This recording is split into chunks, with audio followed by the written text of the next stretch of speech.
બિલકુલ જે રીતે અત્યાર સુધીના નામો છે ભાજપ છે તે અલગ અલગ વિસ્તારમાંથી આવ્યા છે સાહેબ સાથે વાત કરીશું સર ખાસ સી આર પાટીલ તેમનો કાર્યકાળ ખૂબ જ સુંદર રહ્યો આગામી જે પ્રદેશ પ્રમુખ બનશે તેમાં કોણ એ ફિટ લાગે છે એના માટે બિલકુલ બોલી કે આપણે વાત થઈ ને કે જે ત્રણ નામો ચાલે છે મયંકભાઈ નાયક, દેવુસિંહ ચૌહાણ અને જગદીશ વિશ્વકર્મા.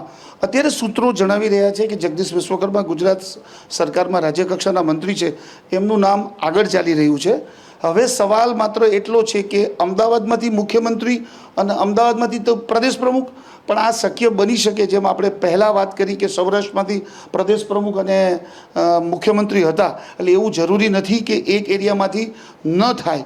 પરંતુ ભારતીય જનતા પાર્ટી આપને દરેક વખતે સરપ્રાઇઝ દેવા માટે જાણીતી છે. નરેન્દ્રભાઈ અને અમિતભાઈની જે કાર્ય પદ્ધતિ રહી છે એ કંઈક નવું કરવાની છે. એટલે આ નામો ચાલે અને કદાચ કોઈક સરપ્રાઇઝ નામ નવું આવી જાય એ શક્યતા પણ આપણે નકારી શકાતી નથી. પરંતુ સૌથી મોટી વાત એ છે કે છેલ્લા લાંબા સમયથી જે અટકળો ચાલતી હતી કે ક્યારે પ્રમુખ આવશે, એક પછી એક સમય નીકળતો ગયો.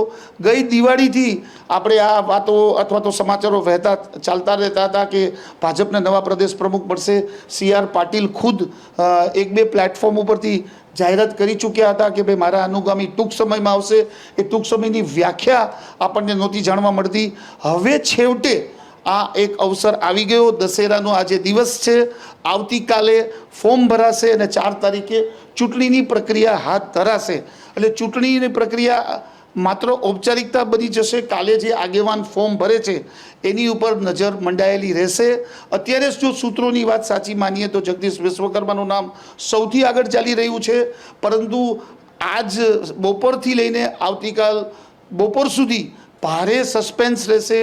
જાત જાતની સ્ટોરી આવશે અને જે આગેવાન ફોર્મ ઉપાડશે અને ભરશે એ ભારતીય જનતા પાર્ટીના નવા પ્રદેશ પ્રમુખ હશે.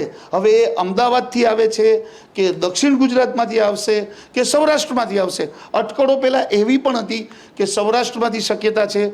વચ્ચે થોડા સમય પહેલાં જે ચૂંટણી અધિકારી છે ઉદય કાનગડ કે જેમણે હમણાં આખો કાર્યક્રમ જાહેર કર્યો, એમનું નામ પણ વહેતું થયું હતું. એટલે કાંઈ પણ શક્યતા નકારી શકાતી નથી. એટલું ચોક્કસ છે. રાજકારણ માટે સૌથી મોટા સમાચાર એ છે મૌલિક કે ગુજરાત ભાજપને નવા પ્રદેશ પ્રમુખ મળશે. જ્યારે સી આર પાટીલને બિહારના સહપ્રભારીની જવાબદારી સોંપવામાં આવી હતી ત્યારે જ વાત વહેતી થઈ હતી કે બહુ જલ્દી સંગઠનની વાત પહેલાં કરવામાં આવશે. એટલે સંગઠન માટે હાઈકમાન્ડે નિર્ણય લઈ લીધો છે અને આવતીકાલે જે આગેવાન ફોર્મ ભરશે એ ભારતીય જનતા પાર્ટીના નવા પ્રદેશ પ્રમુખ હશે.